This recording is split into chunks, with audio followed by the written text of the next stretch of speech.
pemilihan panglima ini terkesan cukup cepat, ada makna tertentu itu gimana tanggapan pemerintah terkait itu?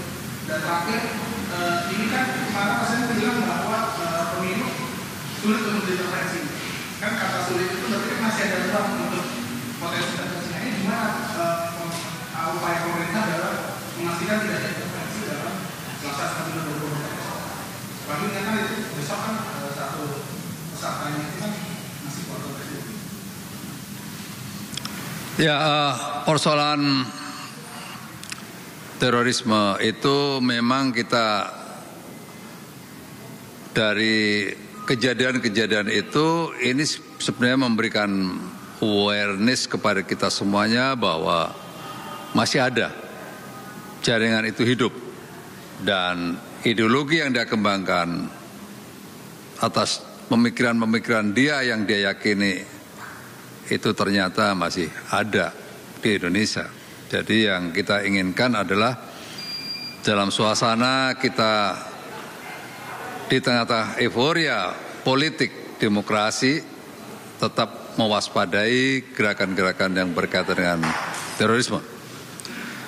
Yang kedua tentang ada kesan seolah-olah Presiden mempercepat penggantian Panglima TNI. Teman-teman sekalian, masyarakat Indonesia, sebenarnya Pak Yudo ini kan pada November ini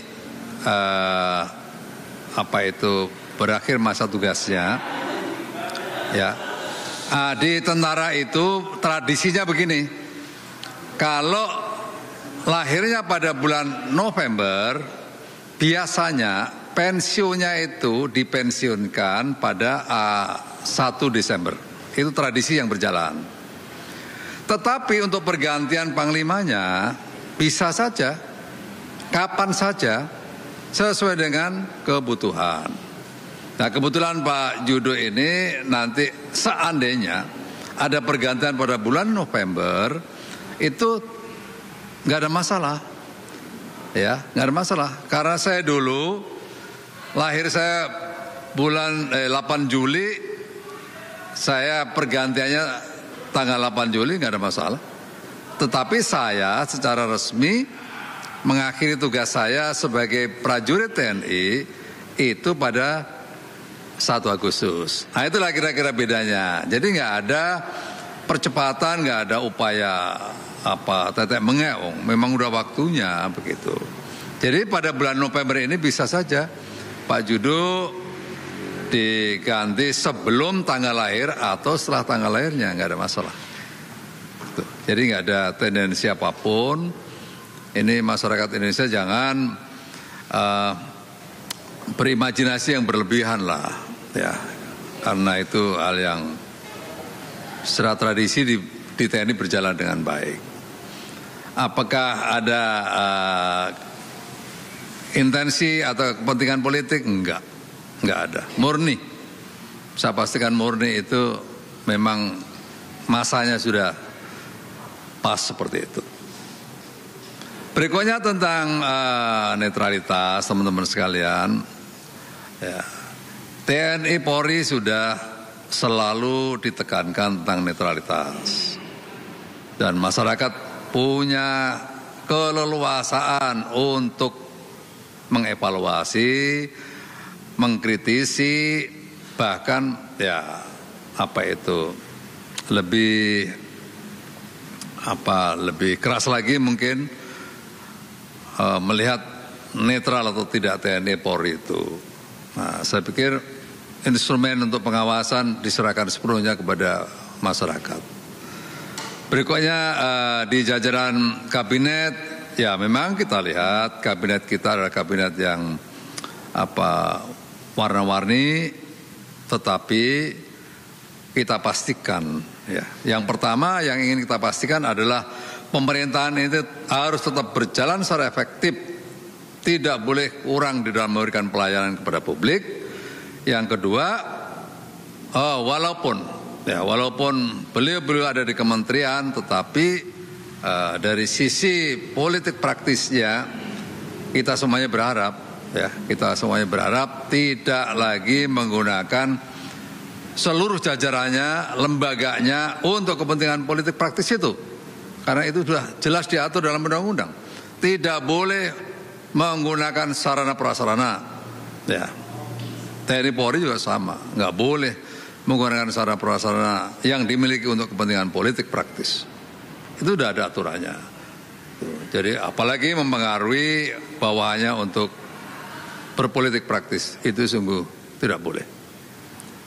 Ya jelas aturannya udah ada, tinggal kita kuat kontrolnya sebagai sebuah negara demokrasi. Berada di mana kontrolnya? Civil society punya ruang untuk itu. Ya. Yang lain?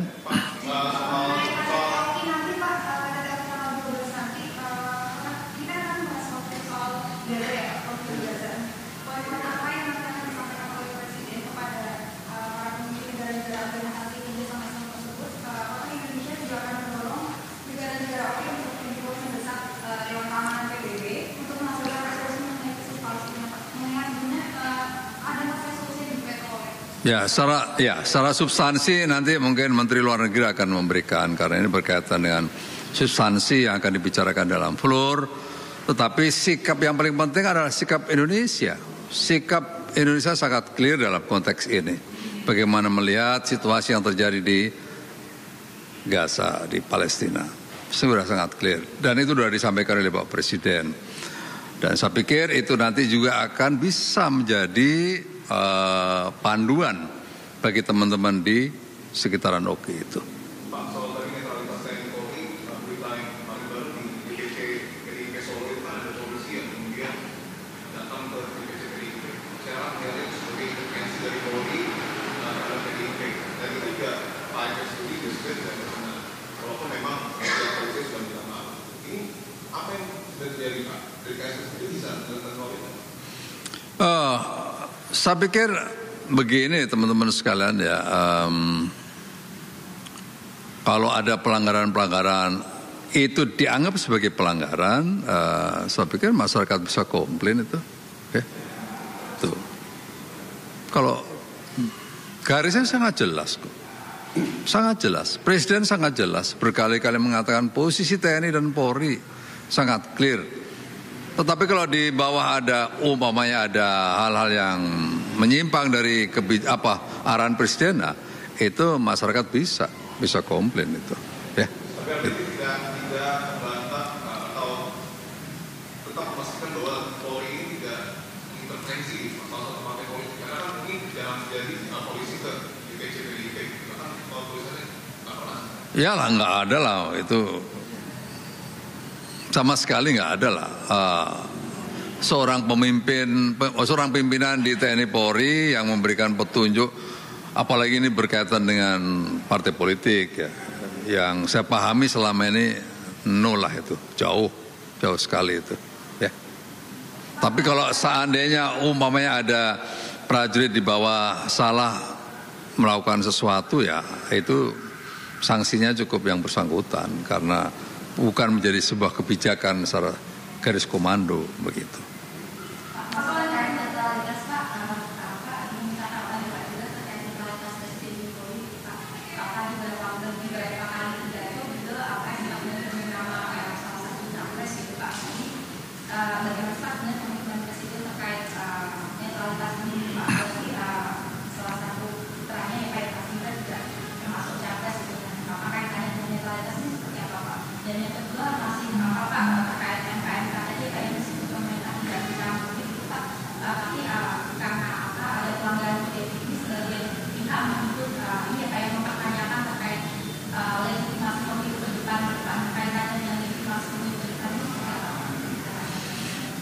Ya,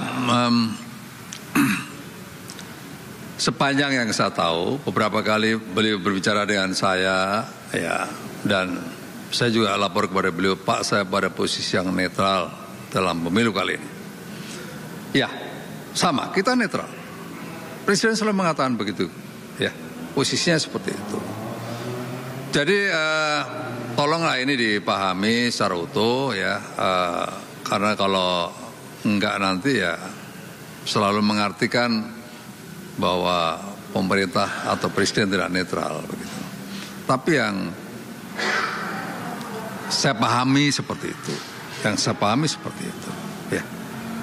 Berikutnya tentang hasil MK sekali lagi saya mohon maaf tidak bisa mengomentari itu karena itu area yang berbeda, bukan domainnya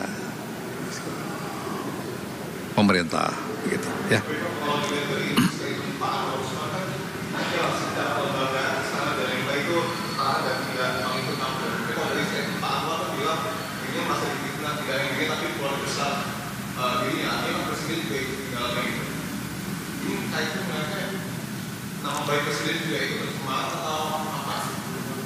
Teman-teman, ini dua area yang berbeda. Satu area yudikatif, satu area eksekutif. Nggak bisa mau dipaksa-paksa Anda bertanya, saya tidak akan bisa memasuki area itu. Karena memang area yang berbeda. Jadi jangan mencoba untuk menghubung-hubungkan, menarik-narik eksekutif ke area itu. Ya. Sekali lagi ini area saya tidak mau masuk ke situ karena sungguh berbeda situasinya. Kalau untuk kelanjutan dari KTT, Presiden kan akan bertemu dan di sela-sela KTT itu akan bertemu dengan Presiden Biden di Washington. Apakah ada desakan dari Indonesia kepada Amerika, permintaan khusus dari Presiden Joe Biden untuk melakukan rencana senjata, mengingat AS itu kan salah satu negara yang memveto 4 rancangan resolusi di DKPP? Ya, salah satu sikap Indonesia itu menginginkan adanya kejahatan.